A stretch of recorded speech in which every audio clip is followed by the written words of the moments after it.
Ladies and gentlemen, welcome to the Slovak and Czech Books in English Translation 2025. This talk will be given by Julia Sherwood, who is a translator and promoter of Slovak and Czech literature. And it is part essentially of the Christmas OkénkoFest 2025. So without further ado, let me invite Julia here, and she will talk to us about all the literature and all the books that were published in 2025. Julia, welcome here. Thank you, Jana. Thank you. And hello, everyone. And I wish you a wonderful festive season.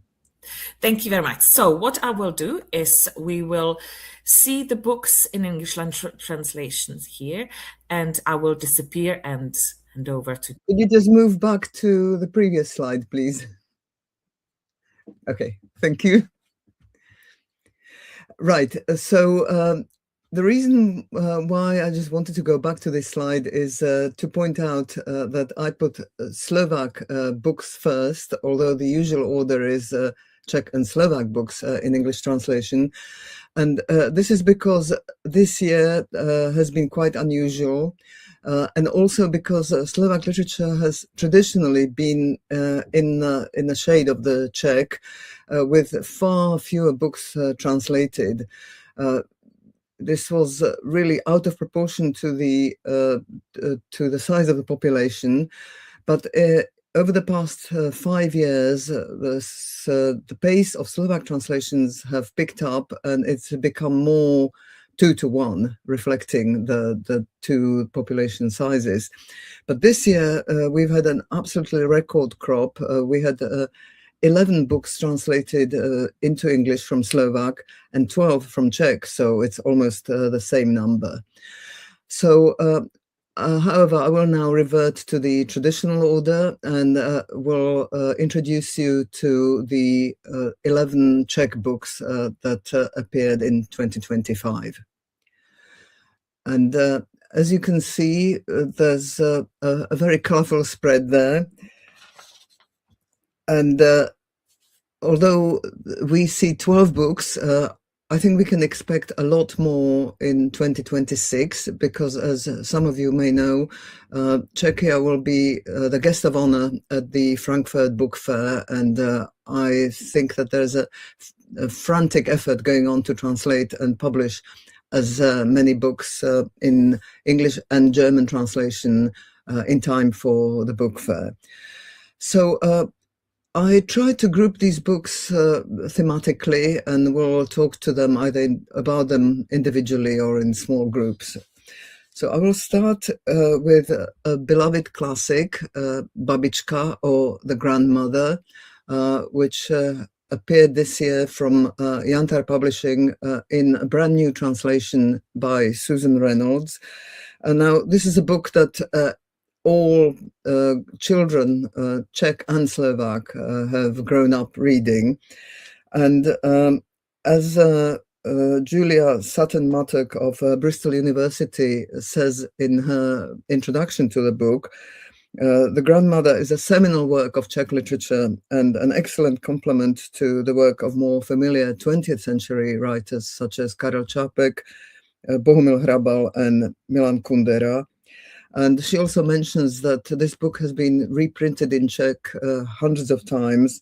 It's been adapted for both stage and screen and translated into more than 30 languages. And it had appeared in English previously twice, but those translations were not complete. And that is why Jantar Publishing commissioned Susan Reynolds to produce this new translation. She has previously also translated Karel Jaromír Erben's Kytica, or the Bouquet of Flowers, a Bouquet of Folk Legends, as the subtitle of that book is called. So this is something that I think everyone who would like to introduce a Czech classic to their English-speaking relatives, this is the one to go for. I would like to move on to 3 books, representatives of contemporary literature and more highbrow literary fiction, if you like. The first one by Lidmila Kabrtova, Places in the Dark, translated by Alžběta Belanova, was published by Seagull Books. This is a Calcutta-based publisher that started a Czech list a couple of years ago. And Places in the Dark is a collection of short stories about the intertwined lives of 6 women. And Kabrtova's writing has been compared to Alice Munro. To move to the right on the same screen, also published by Seagull Books is Jan Němec, History of Light. And this is a blend of fiction and biography, which explores the fascinating life of František Drtikol, a 20th century Czech photographer who's been almost forgotten. And in the middle, you see Ceilings, a book by Zuzana Brabcová. Sadly, she's no longer alive. And this book is a polyphonic novel that's set in a mental hospital in Prague. And the narrator is partly autobiographical, is going through a detox treatment. And this book won the Magnesia Litera Prize in 2013 and is haunting and beautiful. And it's been translated by Tereza Novická and published by the Prague-based publisher Twisted Spoon Press. And next, I'd like to introduce 3 books that could be qualified as coming-of-age stories. The first one, Memory Burn, by Marek Torčík, which was translated by Graham and Susan Dibble and published by the Central and East European Online Library Press, CEO. Tackles the painful memories of a homosexual boy growing up in a small industrial town in the Czech Republic. It won the Magnesia Litera Award in 2024 and also the 2024 Jiří Orten Prize. The second book, The Back of Beyond, is by Martin Vopienka. It was published by Plament Press and translated by Anna Bryson, and it describes a journey of a father and a son who's 8 across southern and eastern Europe. And in addition to a depiction of exotic places, it's also a journey into the inner life of someone growing up in post-communist Czechoslovakia, communist Czech Republic. And finally, the third book, The True Way Out, is a memoir of Patrik Banga, who is a well-known journalist of Roma background. It was also published by CEO Press and translated by Isabel Stainsby. And it describes his rough childhood growing up in the district of Žižkov in Prague, and the harsh treatment that young Roma boys received also at the hands of the police. And I would now like to read a short excerpt from this, which describes a moment when, a day when Patrick and his brother were in a pub and got drawn into a pub brawl by some skinheads. And he was only 15 at the time. So in this scene, he's already at the police station. I was bruised from head to toe, baton bruises on my legs and fist bruises on my belly, ribs and face. My wrists were blue from the handcuffs because in a fit of hysteria, I'd attempted to get them off me. My head ached every time I moved, and when I finally got to the toilet, I threw up again. I learned only later in hospital that I had concussion.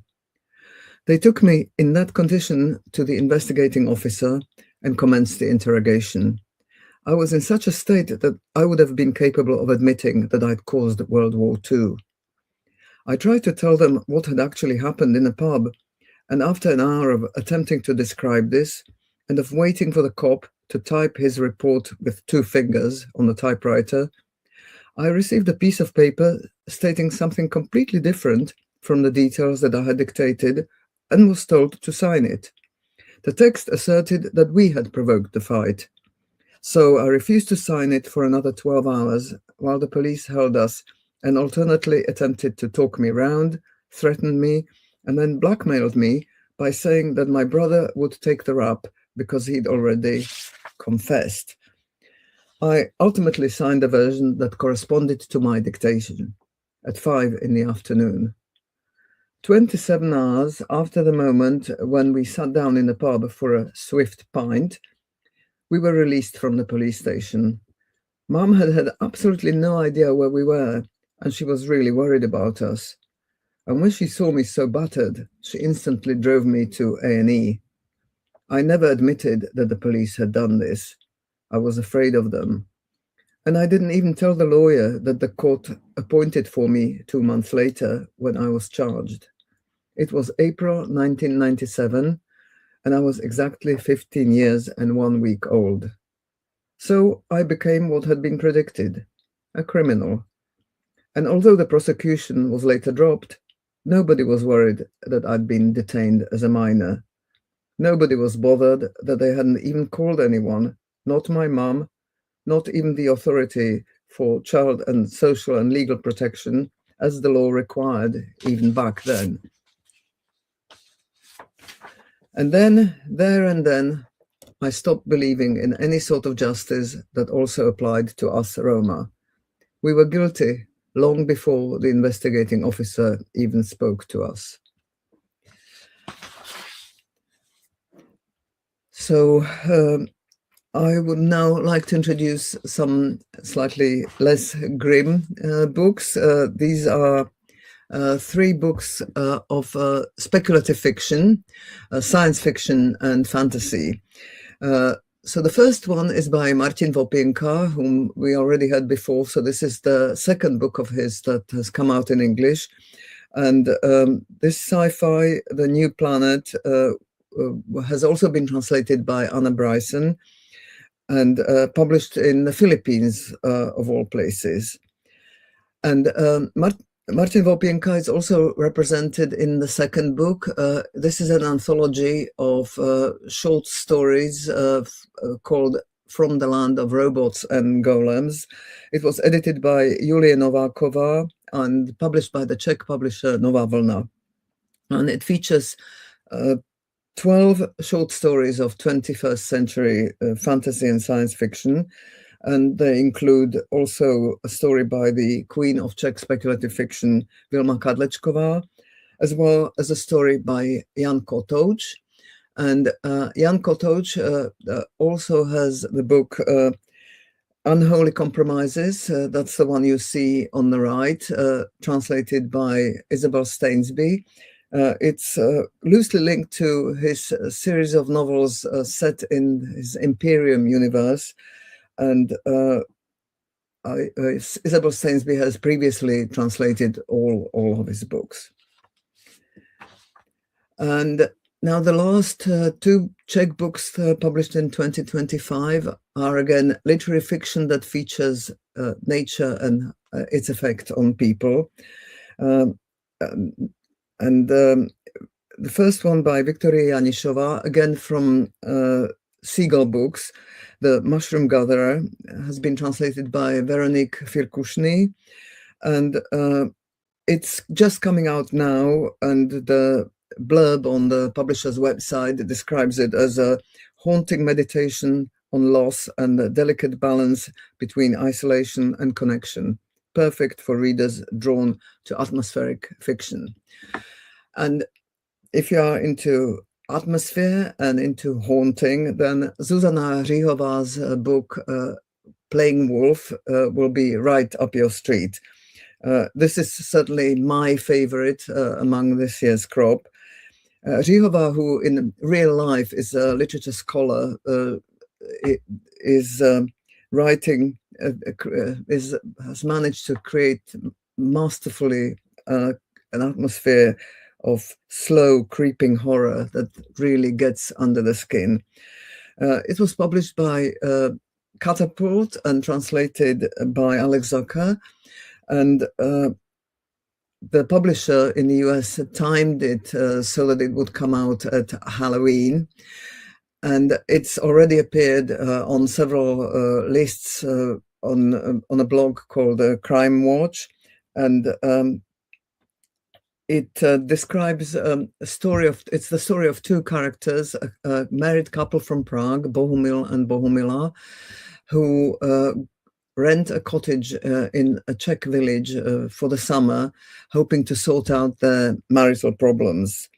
But some very sinister things start going on soon. And I will now read you an excerpt that will give you a feel for the atmosphere Zuzana Rihova creates. It's from early on in the novel, as this protagonist, Bohumil, returns to the cottage from the pub. He left behind the cluster of cottages and the last level surface still drivable in a car. Dusk was falling. He had witnessed it now several times. The sun transformed into a blood orange, and then it was dark, a dense, liquid dark. Even now in summer, an icy breath drifted towards the cottages from the woods. Sitting in front of the house, it was still warm, but as soon as you walked a bit further, you could feel the chill on your chest, and it got harder to breathe. Even now, he could feel his heart cooling down, feel the beating slow.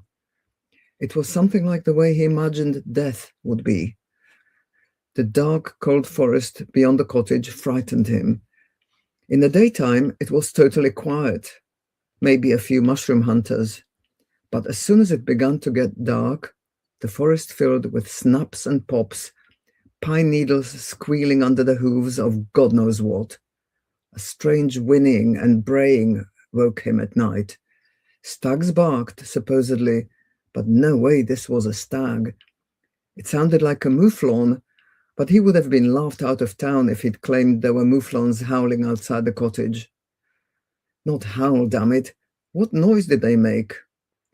He never would have thought he'd be at a loss for words here. Here, of all places, where the average village inhabitant had a vocabulary of 2,000 words, give or take, passive. He slowed his pace. It can't go on like this, good Lord. Here he was again, moaning and groaning, grumbling, griping. Maybe the people here were great. Yeah, right.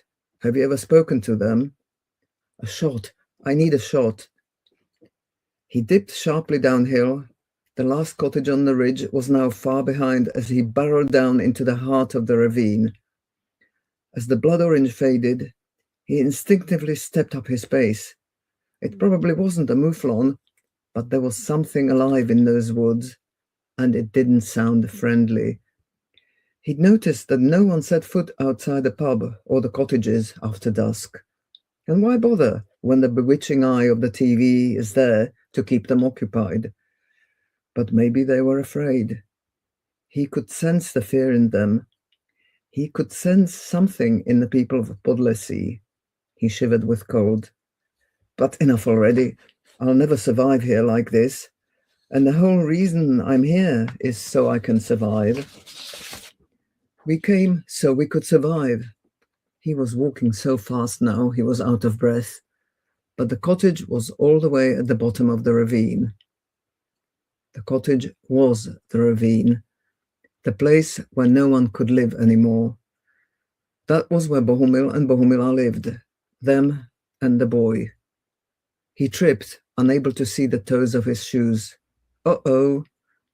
He looked skywards with concern as the darkness hungrily swallowed up the orange, sucking it up in its velvety maw. The sweet juice came squirting down onto his shoulders, sticky. He sped up his pace. Something dark enfolded him in its embrace. Night sneezed in his face. Uh-oh. Night gives him a poke in the ribs, but he can't go any faster. He's already running as it is, dashing home through the abyss. Home? Finally catching sight of the doorstep, he stretches his arms out in front of him. for the sprinkle of light from the cracked lamp to protect him from the badgering night. As the glow above the gate enfolds him in its sweet embrace, night retracts its bony claws and spits.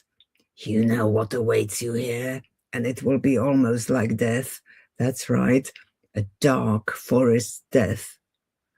Bohumil burst in the door, sweat-soaked shirt glued to his back.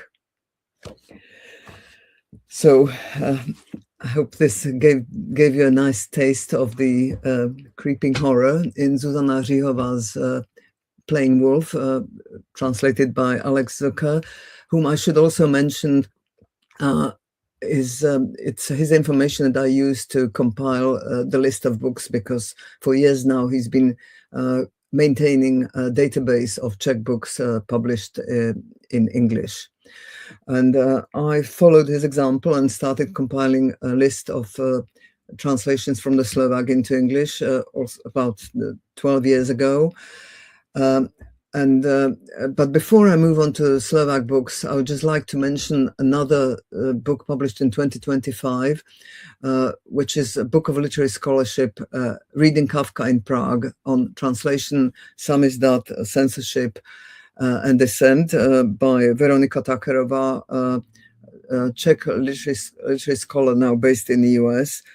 And this is her first book-length study of the reception of Kafka in his homeland, and it provides a contextualized reading of Kafka from his death to the end of the communist era, 1989. This sounds like a really exciting book. Sadly, it will set you back £95. And I'd also like to mention some books that are worth watching out for in 2026. Petra Hulova's Nejvyšší karta is being translated by Alex Zucker, and the provisional English title may be The Long Version. Then my husband Peter and I have been working on a translation of a novel by Radka Denemarková, Contribution to the History of Joy.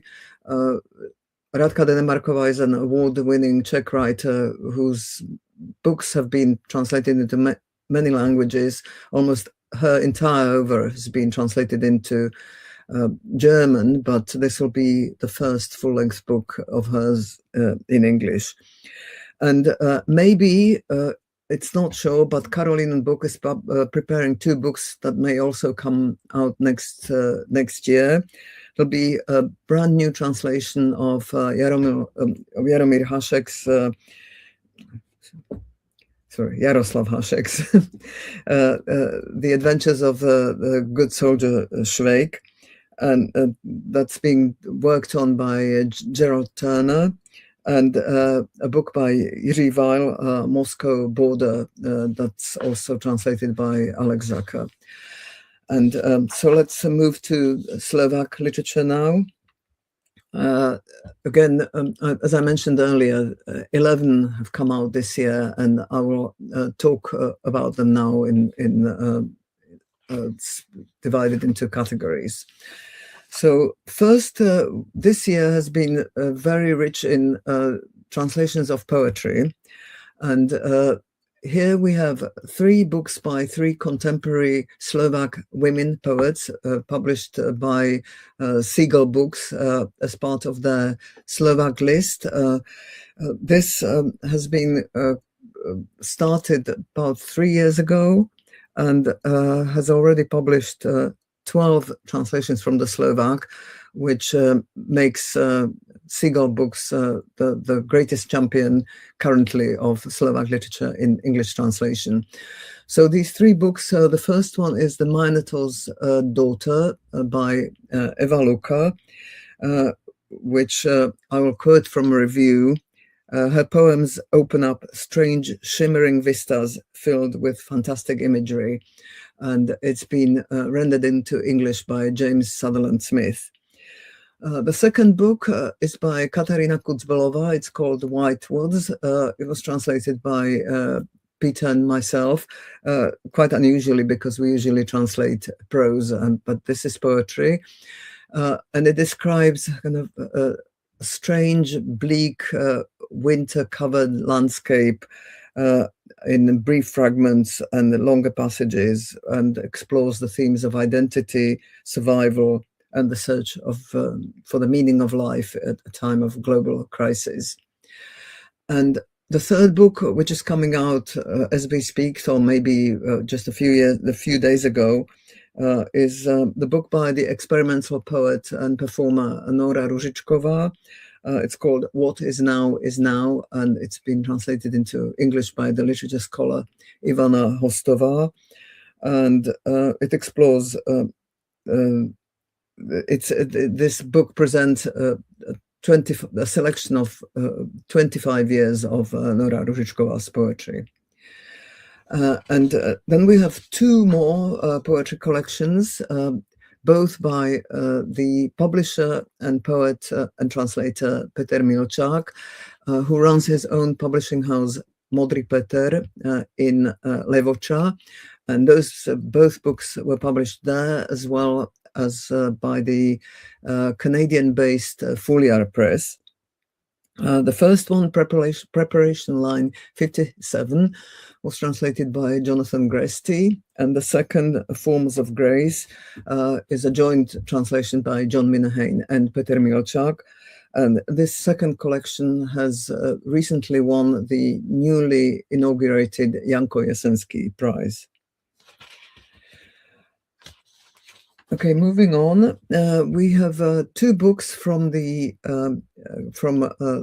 Carolinum Press. This is the publishing house of Charles University, who have for quite some time, about 15 years, had an acclaimed edition of modern Czech classics, and have recently decided to expand it and to start publishing modern Slovak classics. And so this is the third and fourth publication in this series. On the right, you see the Hours and the Minutes by Alfons Bednar, translated by David Short. Alfons Bednar's writing was among the first. These are 6 novellas written in the early 1960s, and they are among the first books that really veer from the strictures of socialist realism, and who are free from communist propaganda, and they deal with the period of Slovak national uprising and the early years of communism. And Bednar was bold enough to suggest or to indicate parallels between the fascist and the communist regime. This was really very daring, and many British scholars of Czech and Slovak literature believe that the Slovak literature was actually much more advanced than their Czech counterpart in this. Bednar wrote these well before the thaw and the liberalized era of the Prague Spring. And the second book, The Last Thing, is a collection of short stories by Leopold Lahola. This was translated by my husband Peter and me, and I'm particularly happy that this book was appeared in English, because I believe that Lahola is one of the really great writers of the 20th century, who is completely unknown in the UK and in the Anglophone world, and almost forgotten in Slovakia as well.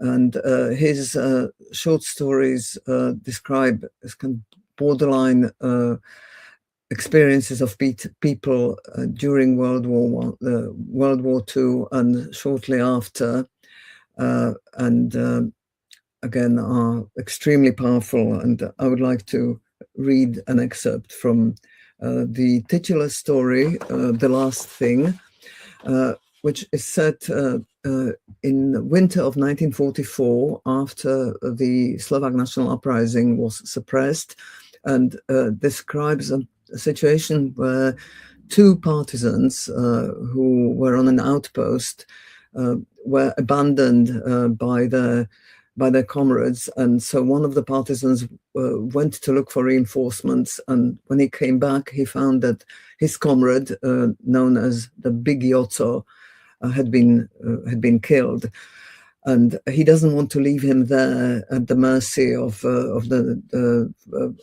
German army, who would maybe mutilate his corpse. He wants to give him a decent, dignified burial, and he enlists another partisan whom he spots walking past, who is known only as Walrus because of his big moustache. And this scene illustrates the fact that Lahola was also a filmmaker and a playwright, so it's full of dialogue, but it also shows that he had a knack for very kind of creating absurd, modern scenes. So here we have this excerpt from Leopold Lahola's The Last Thing. They finally reached the windthrow behind which Jotto was lying. Walrus wanted to go on, but he stopped suddenly, shaking his head violently, as if trying to dry away a mirage, while casting bewildered glances from Jotto to Melius and back to Jotto's prostrate body. "This?" he blurted out finally. "You want us to carry this?" "I told you he's big," Melius said quietly and defensively.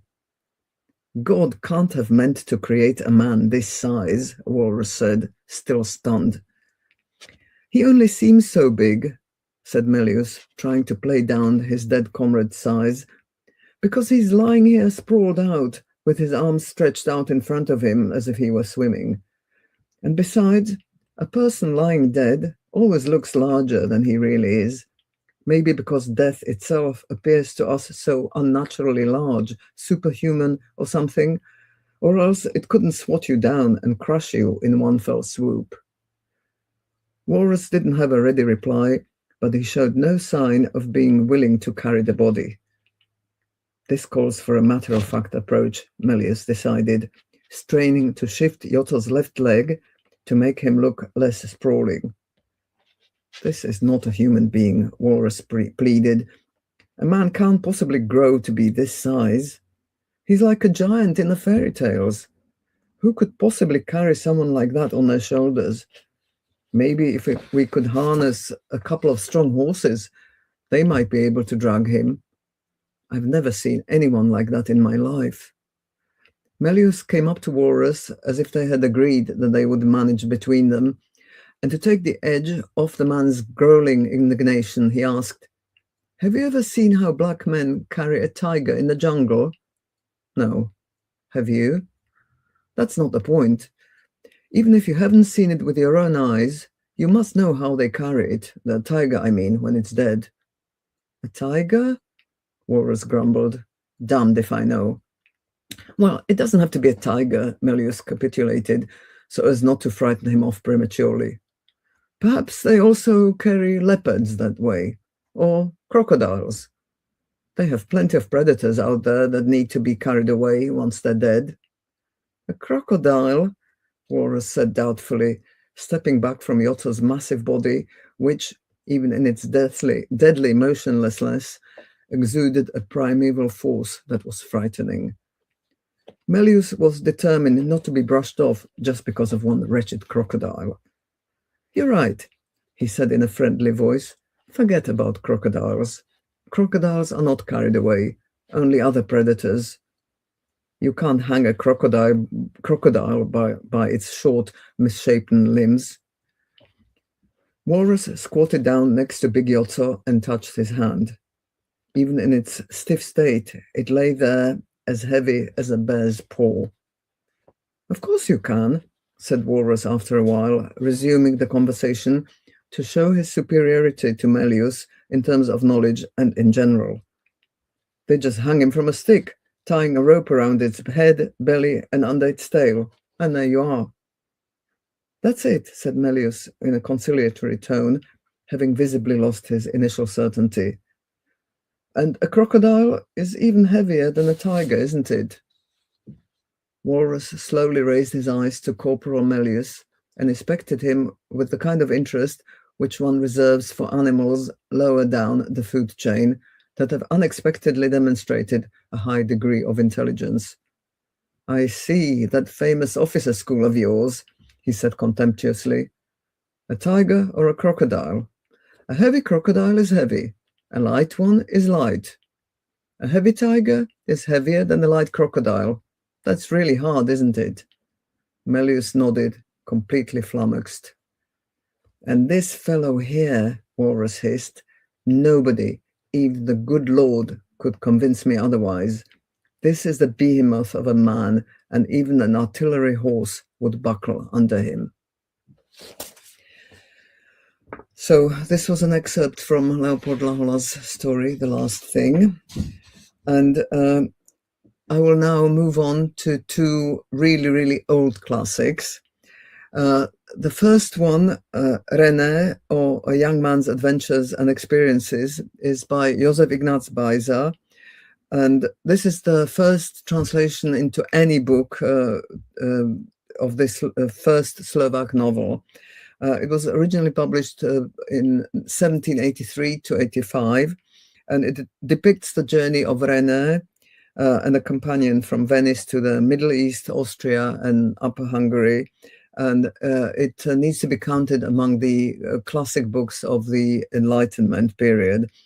It was translated by David Short, quite frankly, probably the only person on this planet who could undertake such a translation. Published by Liverpool University Press, and it has a very detailed scholarly notes by Slovak scholars Dobrota Pucherova and Erika Bretaňová that explain the significance of Bajza's work within the European context of the 18th century. And then 1 century later, the 19th century, Jan Holý was the first writer to use sort of the beginnings of modern Slovak as a literary language. And he's regarded as the father of Slovak poetry. And this book, Slovak Epics, was published by Glagoslav Publications and translated by Charles S. Kraszewski. And it includes 3 epic poems of Holý's, which comprise his entire epic oeuvre. Now, moving on to the 20th century and 21st century, we have 2 books written by 2 authors who are very far apart in ages. If you could move on to the next slide, please. Right, thank you. So the first one is the memoir by Iboja Vandalholm. It's called The Mulberry Tree, and it was published by Amsterdam Publishers. Vandalholm is one of the last living witnesses of the Holocaust, who grew up in a small Slovak town, survived, and after the war she moved to Prague and then to Denmark, where she wrote this book in Danish. It won literary prizes there, and later the author herself translated it back into Slovak, and this English version was translated by David Short.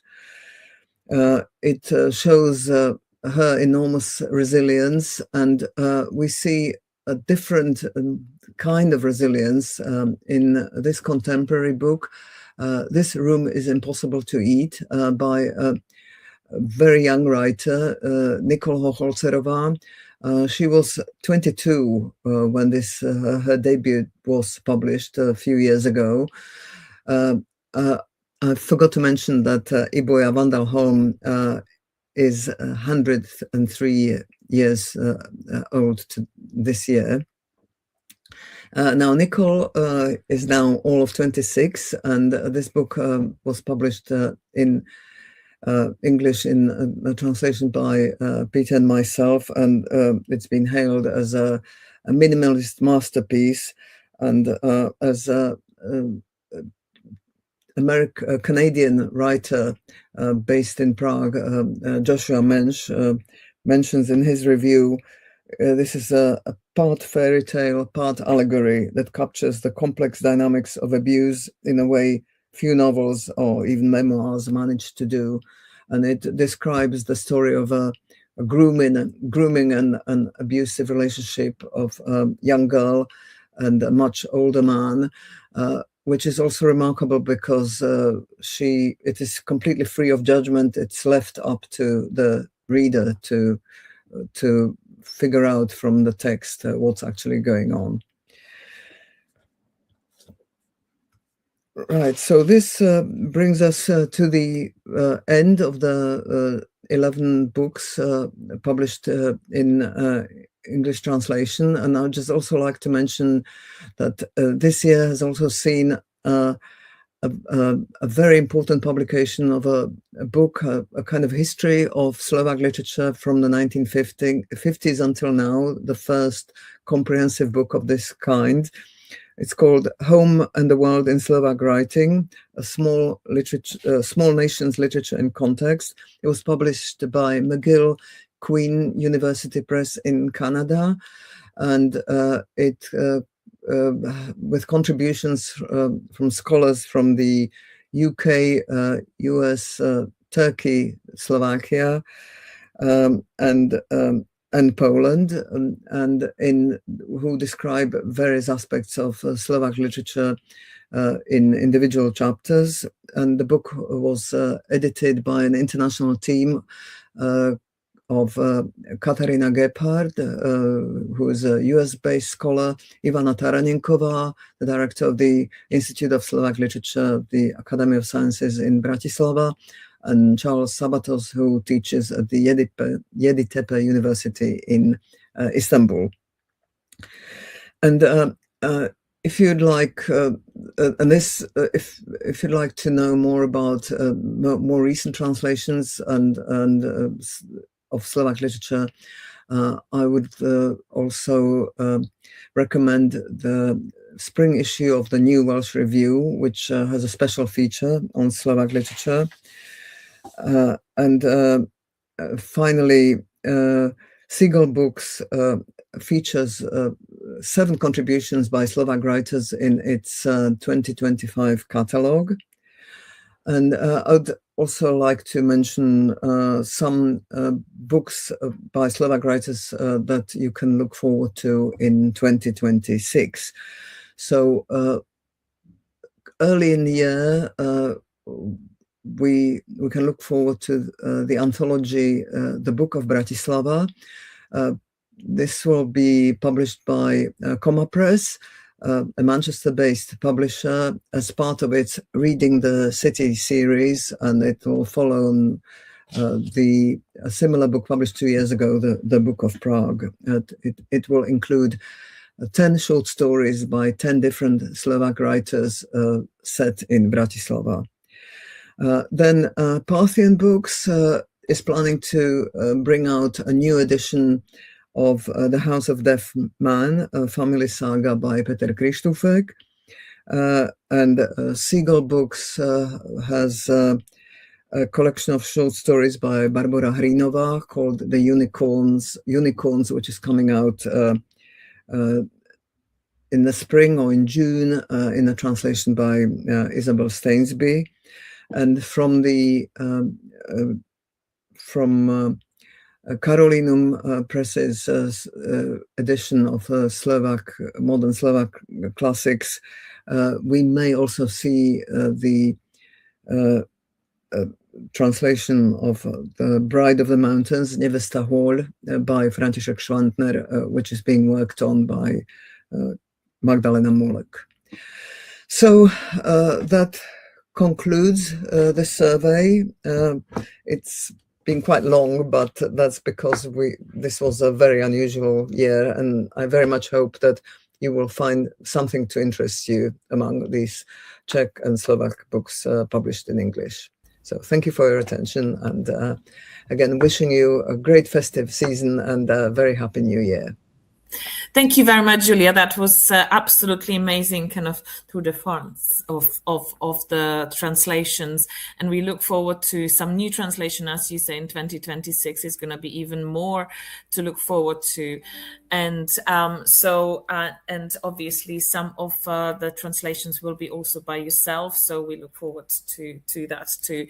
So just to mention that all the presentation that Julia was just using will be online together with the recording of this talk, so you can look back through it and look up all the books if you missed anything.